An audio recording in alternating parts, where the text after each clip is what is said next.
supply balancing. The stock is again a little subdued, a stable set of numbers that has been reported, but continuing with earnings, let's put the spotlight on JK Paper as well.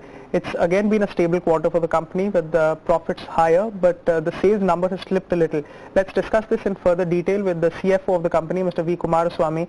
Mr. Kumaraswamy, good to have you on the show. Take us through the highlights of the quarter first, and if you can take us through where has the pressure this time around come from? Headline numbers in terms of gross sales has been around 670 crores, rather total income, as against 641 in the corresponding 3 months, an increase of around, let's say, 5% or so. And volumes were a tad lower because of this GST impact. During June, as you know, most of the dealers, because of how much of excise duty offset will be available on the stocks they held, there was some sluggish movement of stocks. I would say we lost about 2% or so compared to same period last year because of that. But prices had been buoyant till March, so there has been some significant gains in the prices, maybe around 5-6% on prices. But in the last quarter there was some sluggishness in the prices, but because of reduction of exports and some kind of optimization, we still managed to get about 2% extra realization in our product sales. Copier continues to suffer from some kind of heightened imports from the ASEAN countries where the duty has become zero, and there is some pressure on that account, as well as this point of time is not the season for copier. It's a kind of a sluggish season. So we continue to be the leaders, we will continue to be the leaders, and there is some sluggishness which I guess will first go with some better movement of goods post GST. Right, since you mentioned GST, if you can also tell us what the impact of destocking has been, how have your channel sales and volumes looked like, and when do you see a complete recovery post the implementation on the 1st of July? GST, as you know, because of this, how much credit will be available to you from the stocks you hold, as well as there are also other problems in accounting, who is compliant, who is non-compliant, etc. There have been some sluggish movement, especially in the month of June.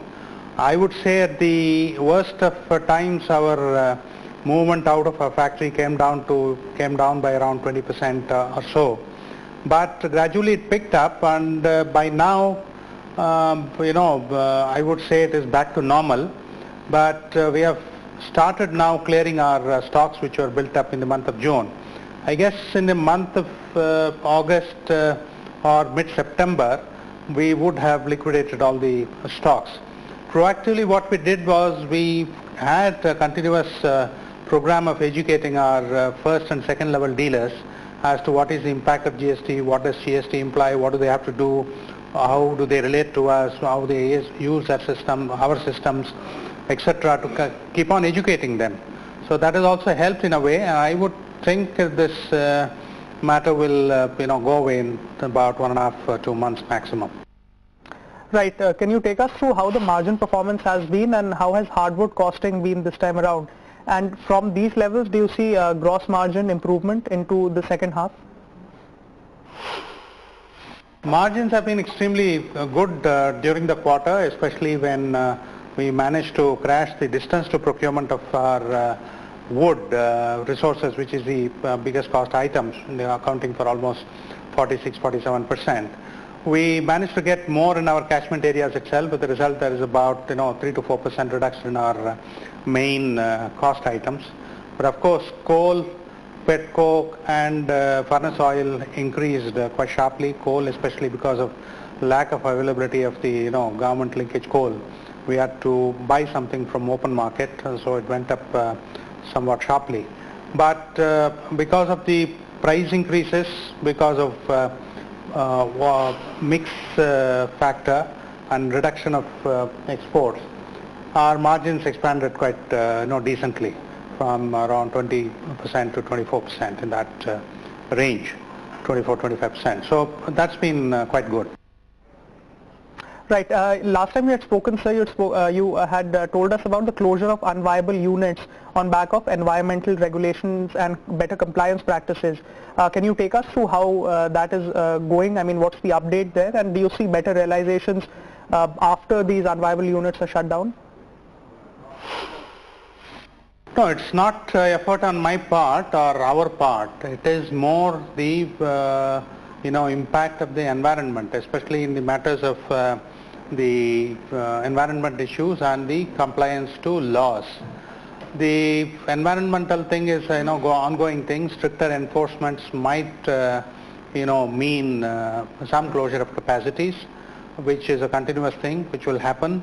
And when GST, especially the enforcement and matching of credits take place, I think more and more units will have to start complying with the the tax compliance more strictly, which might reduce the competitiveness of some players, and some of them may die, some of them will have to start charging higher prices, in which case they become less competitive compared to us. So our quality versus price equation will turn in our favor. Right. Sir, take us through what the volume growth number is likely to be. I understand that you don't give or outline a particular guidance for the entire year, but if you can give us some sense of how volumes are likely to recover post the GST impact.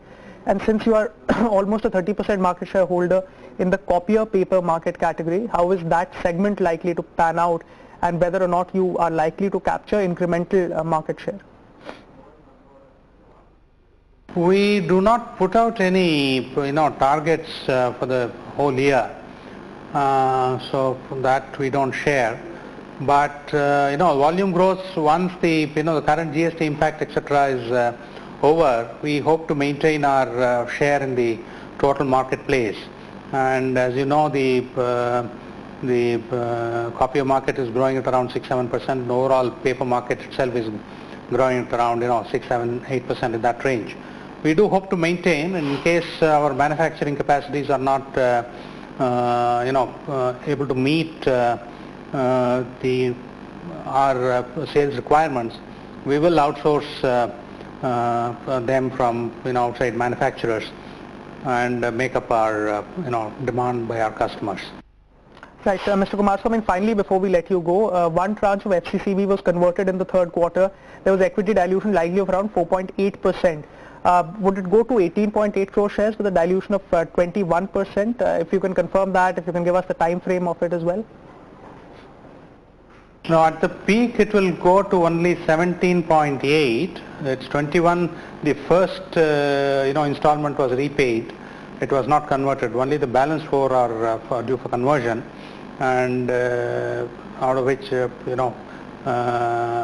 2 installments have been converted by 2 players. One of them has converted all the 4 remaining installments, and when everything is converted, it will be approximately about 17.8 will be the total expanded capital in crores of face value.